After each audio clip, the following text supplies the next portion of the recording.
Welcome to episode 126 of the Epilogue Lady podcast.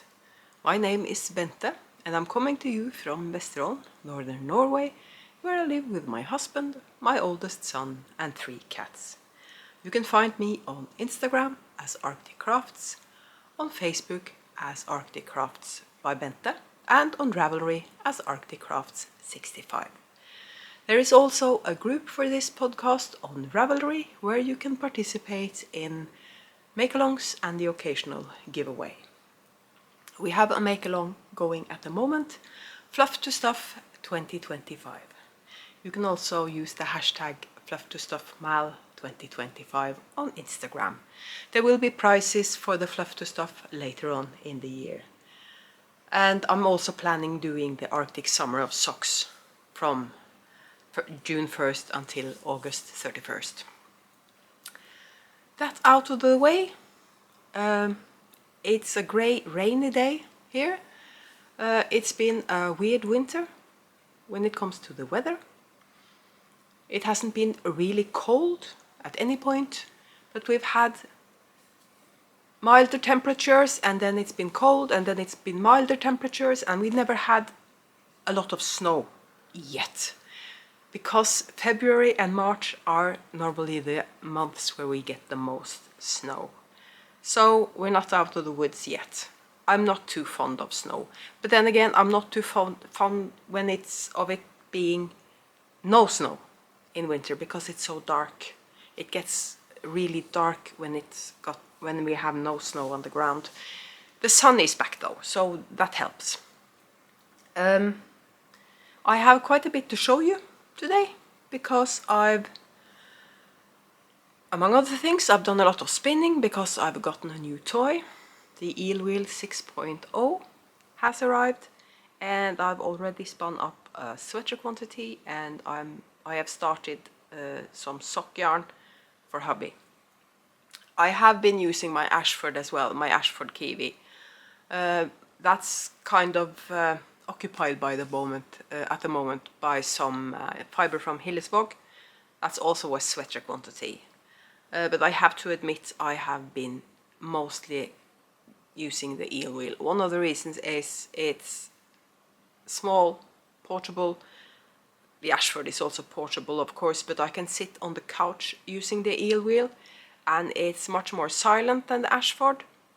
And it's easier getting a consistent result, I find, because the speed is so consistent when you use that. The only thing is I've been a bit troubled with the pedal. I haven't gotten it to work properly, so I have to look into that. But there's a switch on the side, so I can stop it with the switch as well. So my FOs are mostly yarn, as you probably understood from me saying I've done a lot of spinning. I also have a few whips to show you, and I have some thing that has come in the mail with the Eel Wheel to show you. But I can start talking about what I'm wearing. This is designed by Veera Välimäki. It's the first hand-dyed sweater quantity I ever bought. I bought it from Beehive Yarns, and Beth of Beehive Yarns was nice enough to drop it off at our hotel when we spent Easter in New York. And it's been years and years. I think it had to be maybe 2015 or 16, something like that. I can't remember the name of the design off the top of my head, so I'll put that on the screen. I'm doing this, I'm going in blind, so to speak. I haven't got any show notes because I'm doing this on impulse, more or less, because I wasn't planning on recording this week because I worked on Monday. Yesterday I went to the vet's office with Snape, and then I had an appointment in the afternoon, and tomorrow I have an appointment. So, and Friday I also have stuff to do, so this week is sort of full on. I only had one day off, and that's And with day off, I mean a day with no appointments. So I was thinking I needed today to sort of rest and relax. But then I decided, why not do it today? Because I wanted to get this out of the way the beginning of the month. I'm not doing this on a schedule anymore, but I sort of thought, why not do sort of regularly. I'm not sure. I now notice that my memory card on this camera is starting to look full. Hopefully I get through this without me having to stop and unload that and start again. So we'll just move on to the FOs, I guess, and we'll do more live stuff at the end. The first FO I'm going to show you is handspan. And it's this. I have not soaked this, or thwacked, snapped this yarn yet. It consists of one strand of merino from Australia that I was gifted by a lovely Hillary. And the lighter strand is hand-dyed polworth that I dyed myself.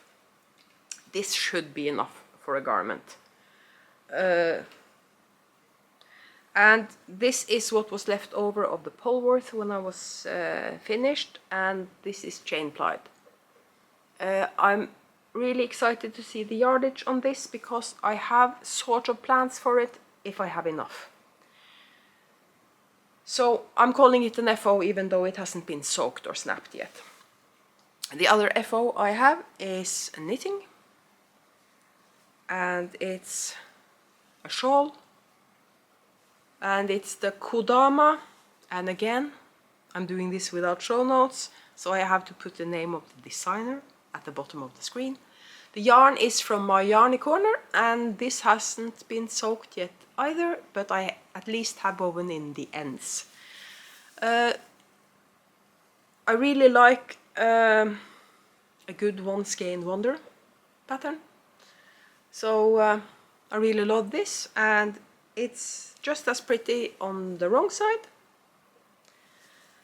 So I have another one skein wonder I'm looking into doing, but I have looked at something I can use my handspan for first and foremost, because I've started to get quite the stash of handspan, and the entire point with fluff to stuff is that you start by spinning the fluff and you end up knitting or crocheting with it, and that's the point with the fluff to stuff as well. And that was my FOs, but I have quite a bit of works in progress.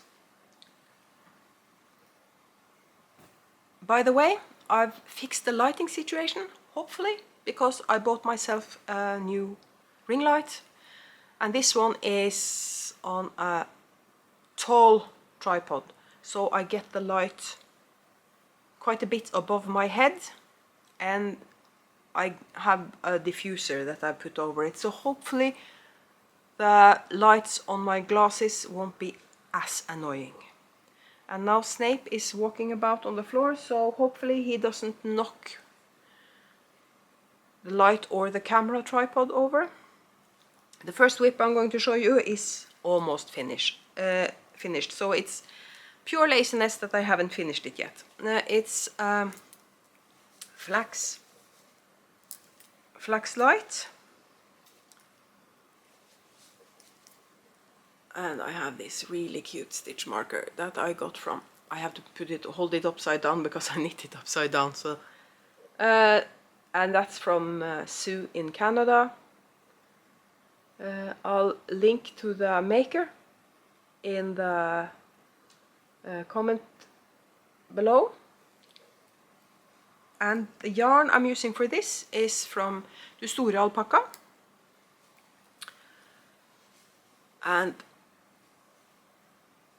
the mom wanted mustard yellow, and this was as close as I could get to mustard yellow. It's about true to color, I think, on the camera. And the next whip I'm going to show you is a sweater I'm knitting for my son, for Isak.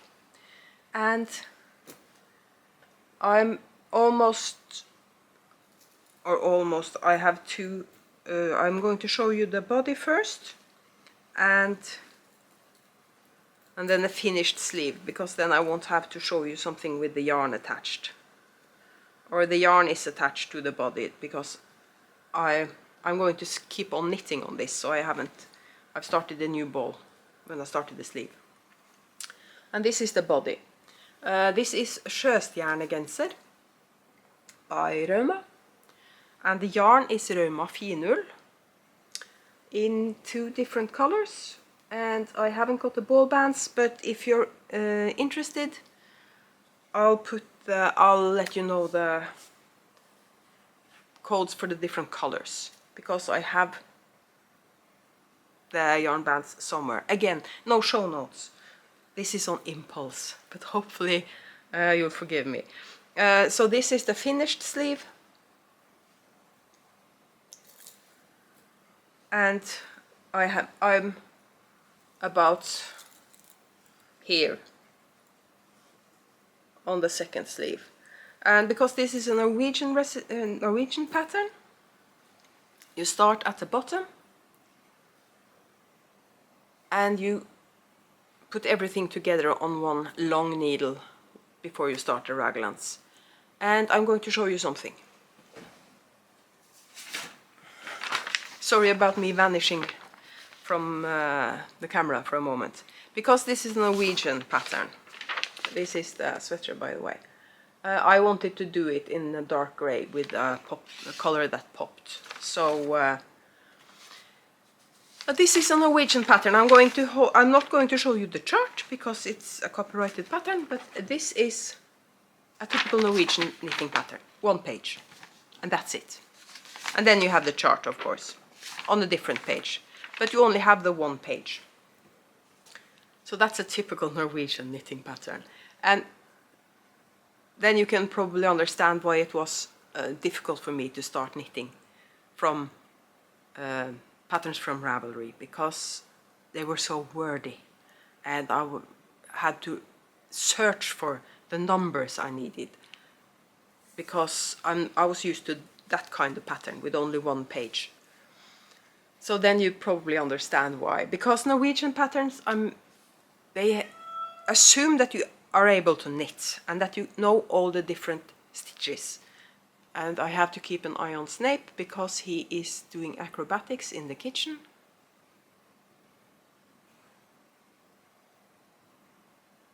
I think he's now sitting down on top of my printer.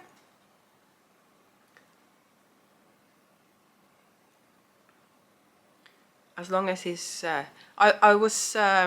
I heard a loud noise from the kitchen the other day, and when I came into the kitchen, Snape was running, and he was hiding behind the hubby's chair. And turns out that, and I found a broken espresso cup on the floor, and that cup had been on a shelf that's rather high up on the wall. So I'm not sure how he managed to get it down from there, but he managed to. So it's entertaining having cats.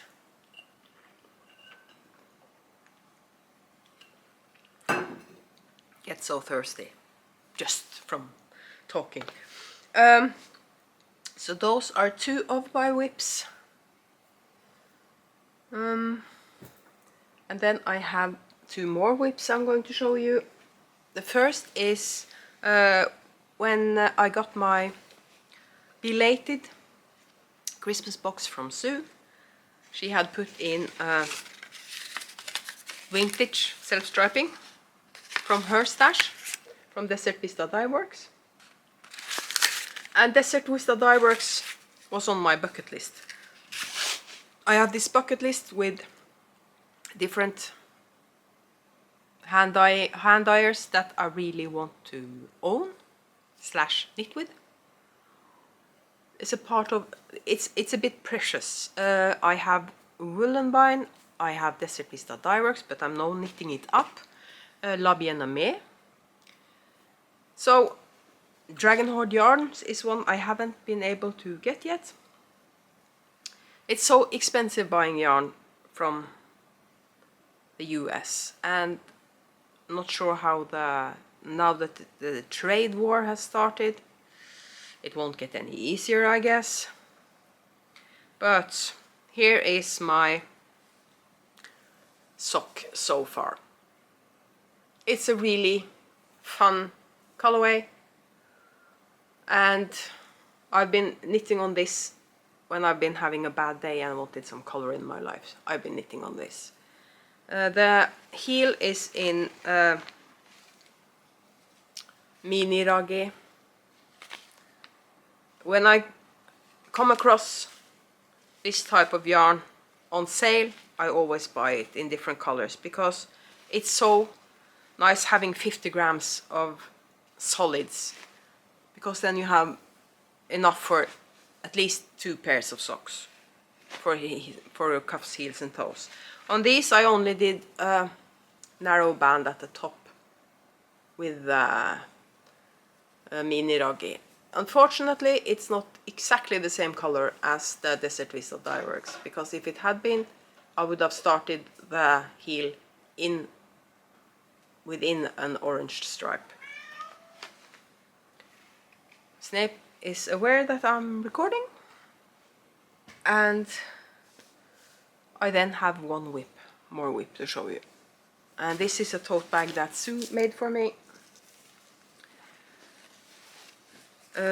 You know, I was talking about my fiber advent that I made into tiny little skeins of hand-dyed. And I wanted to make a blanket out of them, a crochet blanket.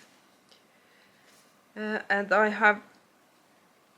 this is what the squares look like. And some of them have several colors, because when I finished one color, finish the square, I make a magic knot ball with the leftovers. So I'm going to have more than 24 squares when I finish. And I started just to look at this is what the finished result is going to look like. The grey is from my local yarn store. And what type of yarn? It's Per Gynt. And I bought it at the local yarn store because I wanted a dark color, but I didn't want black, so it's charcoal, because all the colors pops more. And I'm doing this outer border.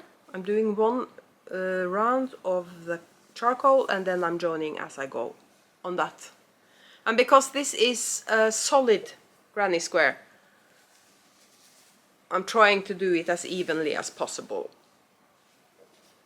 So because I haven't got the option to do it in the gaps, or what you might call it. So that's my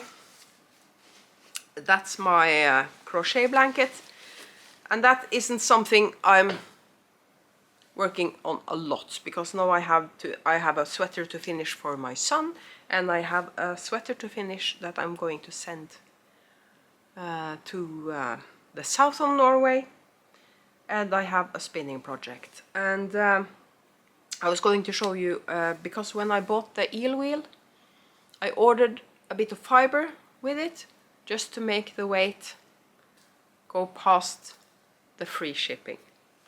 No, not the weight, of course, but the amount of money. If you spent more than a certain amount, you got free shipping. And the eel wheel was almost there, so I had to order 3 braids of fiber to get past that. And she was nice enough to add a 50-gram braid of navy blue merino.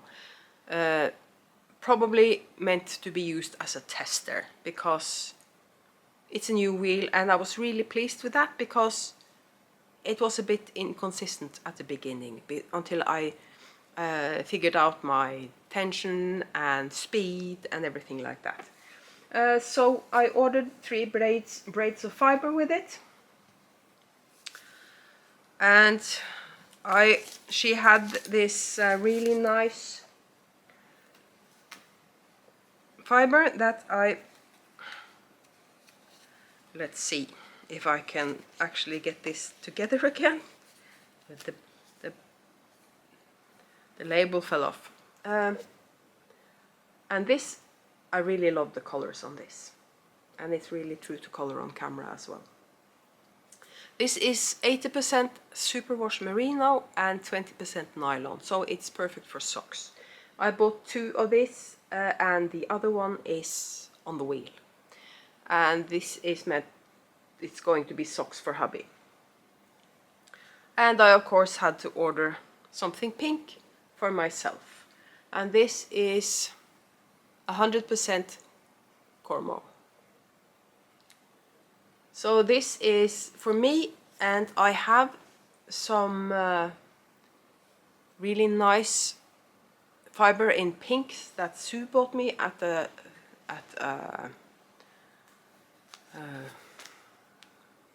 my brain isn't working. She bought it at a festival. That was the word I was looking for. And I'm thinking this might work with a combo, as a combo spin, and then 3 braids in pinks. And there are different colors as well in the others. But I might just spin up this and combine it with some red Malabrigo that I have for a cowl I really want to make in handspun. And the yardage, because of the yardage, I think I can get away with single braids for both colors. And I think it's called the Grid and the Gambit cowl. I'll put in a picture of it, and I'll link the pattern down below if you want to, if you're also looking for a pattern that works with handspun. Because I have a beautiful red Malabrigo, because my good friend Sue, Crafty97 Reads on Instagram in Canada, have gifted me quite a bit of fibers. She sent the last, not the Christmas box, but the box before that she sent me, had lots of fiber in it. Among other things, 2 Malabrigo noobs. And I think that's what they're called. If it's pronounced noob, I'm not sure. It's written N-U-B-E, I think. Again, this is done on impulse. I just put up everything and then I started recording. The only thing I did was put on a little makeup and change into something a bit more presentable than the old sweatshirt I was wearing.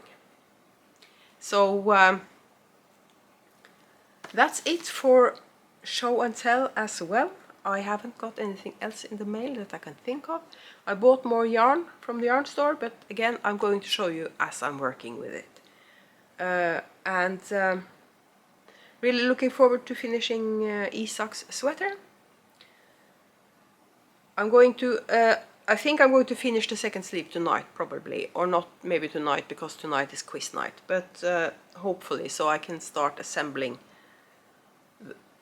when in the weekend. So maybe his sweater will be, because he's going away, I can guarantee that it will be finished until he's going away in March. He's going to Tromsø for a weekend to celebrate his birthday with his friends up there. He lived in Tromsø for 8 years, so he made a lot of friends up there. But we are taking him out for birthday dinner on March 2nd, his birthday, because it's on a Sunday, so it was so perfect going to the hotel for a nice birthday dinner. Me and hubby are leaving for Brighton, March 5th. So my March podcast won't be until after we get back, because I will probably have quite a bit of footage from the Brighton trip that I would want to incorporate in my next podcast. So we come back on March 10th. So middle of March at the earliest is going to be my next podcast. because I want to incorporate the Brighton trip. I'm not planning on buying any more yarn this year, not even in Brighton, because Brighton doesn't have, they used to have a really nice yarn store called Yarn and Knitting.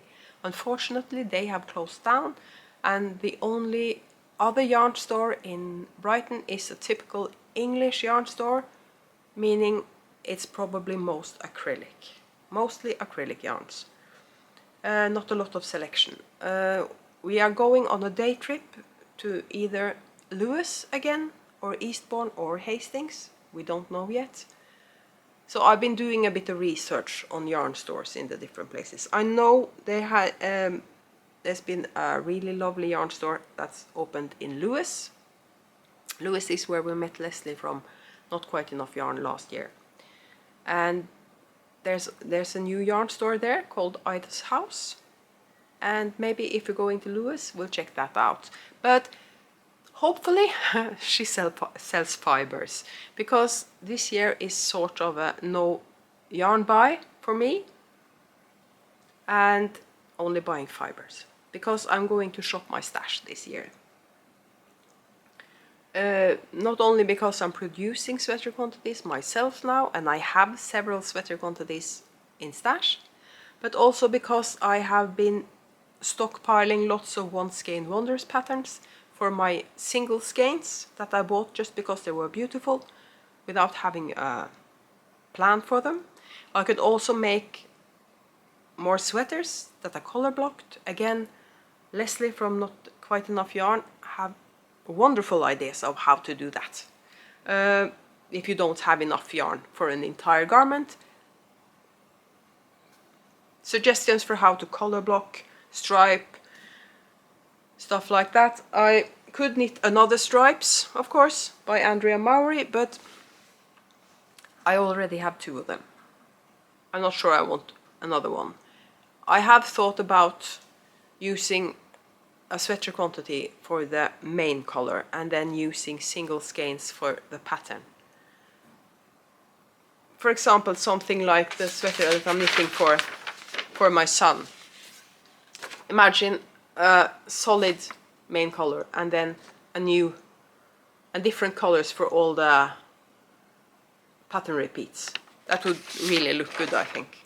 So I'm thinking about projects that I can use several different colors for.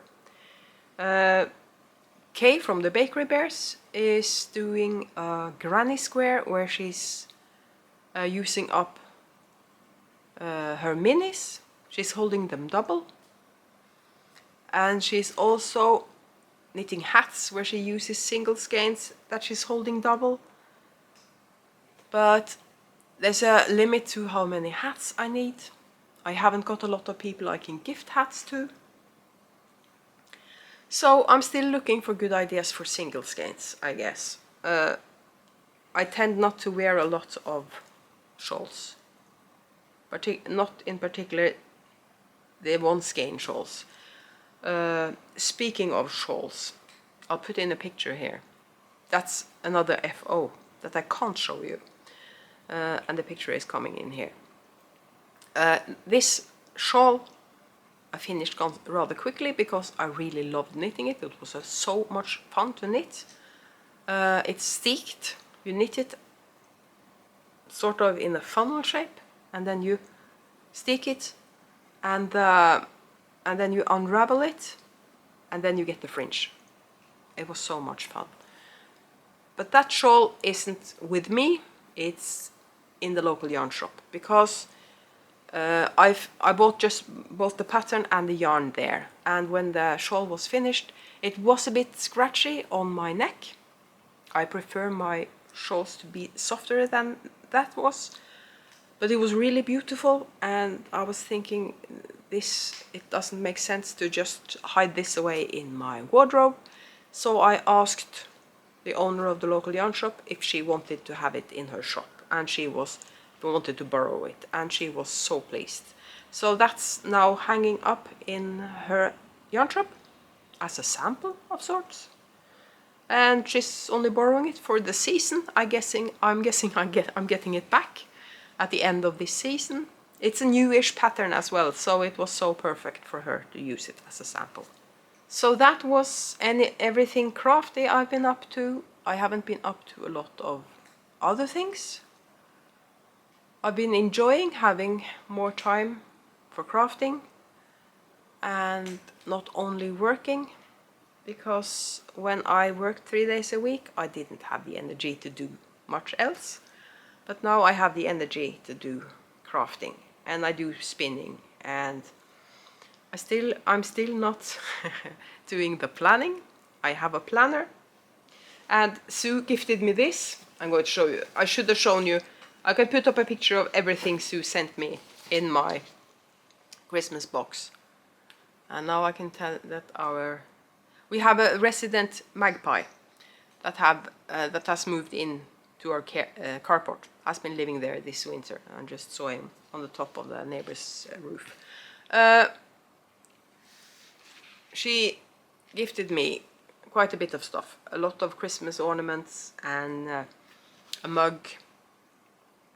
But this, I had been looking at this and she decided to buy it for me. And it's the anti-planner. How to get shit done when you don't feel like it. And you have different tabs. You have stuck, overwhelmed, unmotivated, disorganized, discouraged, and extras. And you just open the tab you want. Let's say you're overwhelmed. And then you have different things you can do if you're feeling overwhelmed. And I think this is a bit more like it for me. The anti-planner. And Snape is walking about, and maybe he wants to... We have to get him a special diet, and he needs to have medicine in his food. So we have to make sure that his older brothers aren't eating his food, and both of them are now in our bedroom, on our bed. So maybe I should take the opportunity to give him some food while they're not around. So much easier. I don't have to stand guard over his food. The rest of the day I'm planning on staying home because it's raining. I'm not going for a walk or anything in this weather. Hubby is picking me up around 2 p.m. so we can go shopping. And as I said, tonight is quiz night. I had to take a break because of hairball. Those noises are not nice. And I was about to finish off anyway, because not sure if I have any epilogues today. I don't have a lot of stuff I want to say, apart from showing you my crafting and my spinning, knitting. And as I said, my next podcast will be late or middle to late March, because I want to incorporate the Brighton trip into that podcast. I'm probably going to post on Instagram before then, of course, but probably no more podcasts until middle to late March. So now I'm going to get rid of that hairball, and then I'm going to make myself some, let's see, what time is it? 5 to 11. Let's call it brunch. I haven't eaten yet today. I'm about to get hungry, so I'm probably going to have to eat something. And my memory card is almost full as well, so I'll have to remove some stuff from that as well before I'm editing this.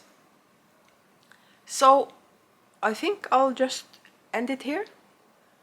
I'll see you again in middle to late March, and I hope you have a really nice early spring, late winter, depending on where you live. Here it's late winter. For you it might be early spring. So I'll see you later, and bye bye.